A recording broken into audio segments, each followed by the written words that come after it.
Hello and welcome to our tutorial video where we're going to cover thresholds, priority and reset. So let's show you what we're going to be covering. So in general settings we've got these thresholds, entry, exit, reset, explaining what reset means. In the indicator values to capture, we've got this priority, so we're going to explain that, and we're going to explain these tick boxes down here. Right, so let's get going. We've got on the chart, we've got 5 indicators. We've got this awesome oscillator crossing 0. We've got the TDI, we've got the green line crossing 50. We're also checking if the red has crossed the yellow as well. We've then got a moving average cross, and then we've also got the price above this moving average line as well. So we go to indicator values to capture, we can see those 5 entries there, 2 for the TDI and so on. And then a good way of visualizing this, if we activate statistics, we can just see how that looks in terms of the indicators all lining up. So you can see when it goes to the full, where all indicators have lined up, we get the green and we get the trade, and the same for the sell. You can see things a little bit easier if we go to config, stats optimization, and activate this show coloured indicator histogram. And then what you do there, you can just see now how it's sort of transitioning. So over here we've got this where it's just going up now to the buy, and then when all of the indicators are lined up it goes solid green. It's coming back slowly to the bottom. It hasn't quite gone red because the price just hasn't quite closed beyond this moving average line. Gone back to the green. So you can just see nicely how the transition's working. So it goes to 100 for buy and then minus 100 for sell, and then 0 is like on the cusp of buy and sell. So the first thing to say about the general settings there is the entry threshold then is what percentage of indicators need to be in agreement. So if you were only interested in 4 out of 5, you could set that to 80 and just save that. So let's just have a look how that. So now we're getting an entry there because we've, although we've not gone all the way down, we've managed to get to the 80% threshold. Now what you might say is, well, that's fine, but I really do want the price to have crossed this moving average line. So in other words, the price to be on the right side of the moving average line. Now this is what the priority is for with regards to setting to high. So we can go to that moving average down there, which is this moving average, 100 simple moving average, and if we change the priority to high, it'll make sure that this moving average check is included in the 80%. So we'll see now that it hasn't done that little duff entry there, and because we've said that, yeah, okay, we're happy with 80% in agreement, but it definitely has to have been on the right side of this moving average line. Okay, so let's explain that other priority. So what I've done, I've put the in general settings, I've put it back up to 100%. So we're just trading when all the indicators are in agreement. So let's have a look what's happened here. So we've had all the indicators moving almost into agreement, and then we just had the price going above the moving average. That's triggered this buy here. But really it's a bit of a late entry because we started to have the move down here, and it's just that final indicator of crossing this moving average line here, the purple one, that's triggered the buy. And then the same thing's happened here. Again, all the indicators came into agreement, but unfortunately it was that moving average. So really what we want to do here is when all the indicators come into agreement, if we're not on the right side of this moving average line, then we want to actually void the entry. We just don't want to take it. So we don't want to wait for it just to dribble past this moving average line. We only want to trade the signals that are already on the correct side of the moving average. So this is where this priority high and start comes into. So let's set it and just show you what happens, and then we can explain what happens. So we're going to go back to that moving average. We're going to set now priority high and start. So I'll recalculate the stats. So you can see now we get these grey X's appear, and the reason they're appearing is all the other indicators that were normal priority have come into agreement, but the moving average isn't. So what it's done, it's voided that entry. So rather than just waiting and then getting in late, it sort of cherry picked and said, well, the signal actually happened over here, but that wasn't on the right side of the moving average, so we're actually voiding the entry, voiding the trade. And again, we've filtered out this duff sell here because they all started moving for the sell. We weren't on the right side of the moving average, so again it's put the grey X's. So these grey X's come from that high and start priority, and they simply mean is when we got that change to the colour, the particular indicator high and start was not in agreement. So we've got the grey cross, which means void. It means don't take it, don't enter in late. And then you can see finally we get a new signal come back where it's already on the right side of the moving average, and then we take it and then we're good to go. Okay, so it's a really good way of filtering out trades. It's a really great feature of the system, and it just avoids you just waiting too long to enter. If you've got a slow moving indicator like price going over this moving average, we just don't want to wait too long for that to happen.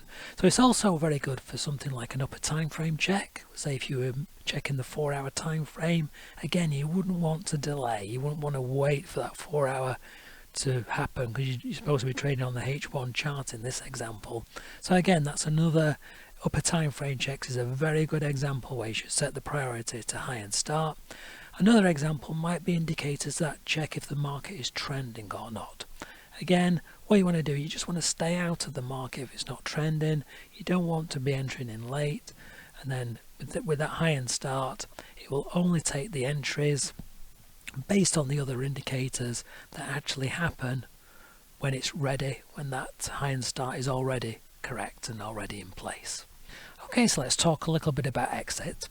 So by default, the system will exit when all the indicators have gone into the opposite direction. So at the moment we've got a buy trade here, for example, then it's exiting, we see it's gone red, and then when it's gone closed beyond that moving average, that's when all indicators have gone opposite. So we may say, well actually this one that's generating the grey X's, we perhaps want to eliminate that from the exit. We don't really want to wait because it takes an awful long time for the price to cross back over this moving average. So to eliminate that particular indicator from the exit in this situation, we've got these lovely sort of tick boxes down here. So for that moving average, which is the one that was giving those grey X's, and now we can just untick exit. So this use indicator 4 just says whether the indicator should be incorporated into the totals for entry, exit and reset, which we'll talk about in a bit. So if I click save, so what's going to happen now, it's going to enter this buy trade and it won't wait all the way down here for it to close. It's happy to close just when all the other indicators have gone to red, even though we've not yet crossed this moving average line. Now what you may want to say is we want to make it even more keener than that. We've got a little moment here where it actually goes kind of to the cusp of buy and sell, where it's on the 0. So if we wanted to exit around there, we could actually change the threshold. So the moment it's saying of the indicators ticked for exit, 100% have had to have gone in the opposite direction. But if we put 0, then it's happy for those indicators just to go from onto the cusp of buy and sell. So there we've exited a little bit more cleanly. Everything happens after candle close, so it's just happened there. Now you may say, well, you want to make it even more keener where you've just had any kind of deterioration from full buy. We actually want to exit, so what you could do there is go to config, general settings, and then you could actually use a negative value to do that. And if you set to -95, then that will simply mean just one indicator taking it off that 100% opposite will exit, and then you get the keenest possible exit happening. We've also got configured, just to let you know, I take profit of a 1:2 risk reward ratio. But just to say, the take profit is completely separate to the exit based on indicators. They're two separate things, so it'll either exit when the take profit target is reached if you've got a take profit set, or it will exit based on the indicators going opposite. By the way, if you wanted to turn off exiting when indicators have gone opposite, you could, if you wanted to do it temporarily, you could just untick this tick box down here. If you wanted to do it permanently, you could go to config, general settings, and you can actually just blank it out, and that will actually turn off the indicator based exit. So it's just going to go now, which will mean just going either to the stop loss or to the take profit. Okay, so it's time now to talk about resets, which is the most important concept really to get your head around really. So let's have a look what's happened here. So we had a transition from the sell situation, full sell, to buy, but the reason it didn't enter was it didn't match our rules, because we had this check on the moving average line and we did the high end starts. That gave us a grey X's where it voids the trade, and that's fine, that's part of our rules. And then we had a nice little retracement, which is quite common. You can get that little bit, you have that initial entry, okay, and then you get a bit of a retracement, and then you get this nice confirmed kind of trend here.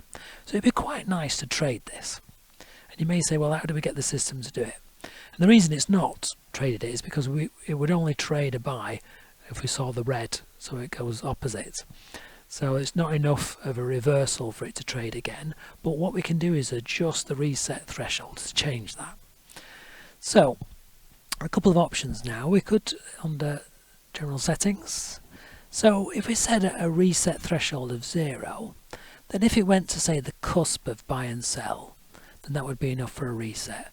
But here it's not done that. It's only just gone down a little bit. We just lost one indicator and it's come back.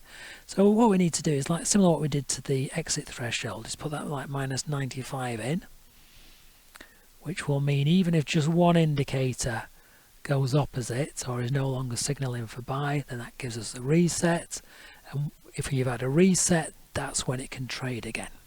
So a reset is all about when can the system trade again. How, in other words, how much does the market have to go opposite before it can trade again when the indicators come back. So that's what it is. Okay, and as before, under all the indicator values to capture, you've got these tick boxes, so you can also decide what indicators you want to use for exit, reset, and for entry as well. Just one final thing to say about this use indicator for is if you've got what you feel is an exit indicator, that's fine, you can tick it just for exit. But I would recommend ticking it for entry as well, because the last thing you want it to do is to immediately exit a trade. You know, so if you include it in the entry, then it won't do that. There is a safety system in the EA where it double checks it's not going to immediately exit anyway, but it's best not to rely on that. So just a little rule of thumb, by all means just have an indicator where it's just tick for exit, but do tick the entry as well. And just a final bit of explanation, general settings, is this auto reset. This is really just a little bit of a safety thing, where if somebody had unticked use for reset, it just is a little bit of a fallback where it'll still do the reset on opposite colour. Just one final thing to mention is some indicators actually show arrows, so you can get like a sort of a sell arrow and then a buy arrow, and then you just end up with like 0 in between. So that's a really, if you've got that situation, very good idea to set the reset threshold to 0. Also, you could potentially have an indicator that has like a buy arrow and then perhaps has another buy arrow. So you want a really very, very keen reset. So the most keen reset is if you go to config options, there is a do reset on each new candle, and that would allow you to sort of enter like 2 buy trades consecutively if the indicator, you know, gave 2 arrows. And the other thing that you'd need to enter 2 buy trades at the same time is under general settings, is to set the max simultaneous trades to 1. So that allows you 1 extra trade in the same direction. So by default you're only allowed 1 sell and 1 buy, but if you wanted 2 buys at the same time, then set that to 1. And if you wanted up to 3 buys at the same time, if there's like 3 buy arrows, a buy arrow there, a buy arrow there, and 1 there, and you wanted all 3 to be opened up, then you'd set that to 2 to allow those extra 2 trades. Okay, well, I think that's pretty much covered everything. If you've got any questions, do email us at support@runwisefx.com, and thank you very much for watching.